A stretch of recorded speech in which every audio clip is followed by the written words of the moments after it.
Guys, ഇന്നൊരു പുതിയൊരു movie review ആയിട്ട് പോയിരിക്കുന്നത് നുണക്കുഴി എന്ന് പറയുന്ന ഒരു സിനിമയാണ്. എല്ലാവർക്കും അറിയാം, ജിത്തു ജോസഫിൻ്റെ കൂമന് ശേഷം കൂമൻ നേര് ഈ പറഞ്ഞ പടങ്ങൾക്ക് ശേഷം വന്നൊരു പടമാണ്. എന്താ ഇതിനെക്കുറിച്ച് പറയുന്നത് പറഞ്ഞു കഴിഞ്ഞാൽ, സ്റ്റെപ്പ് ബൈ സ്റ്റെപ്പായിട്ട് ഒരു ടാക്ടിക്കൽസാണ് ഈ മൂവി എന്ന് പറഞ്ഞത്. അതായത് നമ്മളൊരു കുരുക്കഴിക്കുമ്പോൾ വേറൊരു കുരുക്കിലേക്ക് പോകുക, അതാണ് ഈ പടം. അതായത് ഒരു ചെറിയ ബസ്സിൽ പോലെ ഒരു ഗെയിമാണ്. ശരിക്കും പറഞ്ഞു കഴിഞ്ഞാൽ ഇതിൽ ഏറ്റവും വലിയ കുറേ ബൈജു, അതുപോലെ തന്നെ ബേസിൽ ജോസഫ്, അതുപോലെ തന്നെ കുറേ ആക്ടേഴ്സ് ഇതിലുണ്ട്. ഇതിൽ പോപ്പുലർ ആയിട്ടുള്ള കുറേ ആക്ടേഴ്സിനെ ഇൻവോൾവ് ചെയ്തിട്ടുണ്ട് പടത്തിൽ. സിദ്ദീഖ് ഉണ്ട്. അപ്പോൾ ഈ പടത്തിനെ കുറിച്ച് എനിക്ക് മനോജ് കെ ഉണ്ട്. ഈ പടത്തെക്കുറിച്ച് പറയുന്നത് വെച്ച് കഴിഞ്ഞാൽ മെയിനായിട്ട് ഈ പടം ഫോക്കസ് ചെയ്യുന്നത് ശരിക്കും പറഞ്ഞാൽ ബേസിൽ ജോസഫാണ്. ബേസിൽ ജോസഫാണ് ഇതിൽ ഏറ്റവും കൂടുതൽ സ്റ്റാർ വാല്യൂ ഉള്ളത്. പടം നമുക്കൊരു എൻ്റർടൈൻമെൻ്റ് ആണ്. നമ്മുടെ വെട്ടം സിനിമ കണ്ടിട്ടില്ലേ, ആ ഒരു രീതിക്കാണ് ഈ പടം പോയിരിക്കുന്നത്.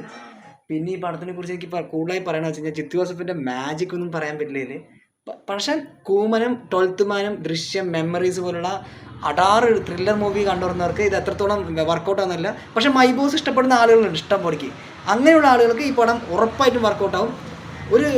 ഒരു വൺ ടൈം വാച്ചബിൾ മൂവിയാണ്. ഒരു 2.5 മണിക്കൂർ നമുക്ക് നമ്മുടെ ആ ഒരു ഫുള്ളായിട്ടൊരു കോമഡി ലെങ്ത് മൂവിയാണ്. എല്ലാവർക്കും പോയി കാണാൻ പറ്റുന്ന ഒരു മൂവിയായിട്ടാണ് എനിക്ക് തോന്നിയത്. തിയേറ്ററിൽ പോകാം, ഒരു ഫാമിലി മൂവി ആയിട്ട് പോകാം. പക്ഷേ ഒരിക്കലും ജിത്തു ജോസഫിൻ്റെ ആ ഒരു ഫോളോ ചെയ്യുന്ന ആ ഒരു പ്രേക്ഷകർ ത്രില്ലർ മൂവി ആഗ്രഹിച്ച് പോകാൻ പറ്റില്ല. ഒരു മൈബോസ്, ജിത്തു ജോസഫിനെ നിർമ്മിച്ച മൈബോസ് പോലത്തെ ഒരു പടം ആണ്. അങ്ങനത്തെ രീതിയിലുള്ള പടമാണ് കാണാൻ ആഗ്രഹമുള്ളവർക്ക് പോയി കാണാം. അത്തരത്തിലുള്ള മൂവിയാണ് മിസ്സസ് ആൻഡ് മിസ് റൗഡി. അതേപോലത്തുള്ള അട്ടർ ഫ്ലോപ്പ് ഭൂമിയൊന്നും നല്ലത് എല്ലാവരും പറയുന്നുണ്ട്. ജിത്തു ജോസഫിൻ്റെ മൈബോസ് ഒരു വൺ ടൈം വാച്ചബിൾ മൂവി ആയിട്ട് തോന്നിയത്. നല്ലതായിട്ട് മേക്ക് ചെയ്തിട്ടുണ്ട്. അതിൽ ആ കോമഡി രംഗങ്ങളൊക്കെ ചില സമയത്ത് വർക്കൗട്ട് ആയിട്ടുണ്ട്, അതുപോലെ വർക്കാകാതെ പോയിട്ടുമുണ്ട്. ഞാൻ പറഞ്ഞല്ലോ, മെയിനായിട്ട് ബേസിൽ ജോസഫിനെ കൺവേർട്ട് ചെയ്തതാണ് ഈ മിക്ക ക്യാരക്ടേഴ്സിനെ അവിടെ ഇൻവോൾവ് ചെയ്തിരിക്കുന്നത്. ഓരോ ക്യാരക്ടേഴ്സിലേക്ക് ഇപ്പോൾ പോകുന്ന ആ രീതിയൊക്കെ ശരിക്കും പറഞ്ഞാൽ ഒന്ന് പാളിപ്പോയി ഞാൻ പടം അവിടെ തീർന്നു. പക്ഷേ അതൊക്കെ കൃത്യമായിട്ട് മേക്ക് ചെയ്തിട്ടുണ്ട്. എല്ലാവർക്കും പോയി കാണാം.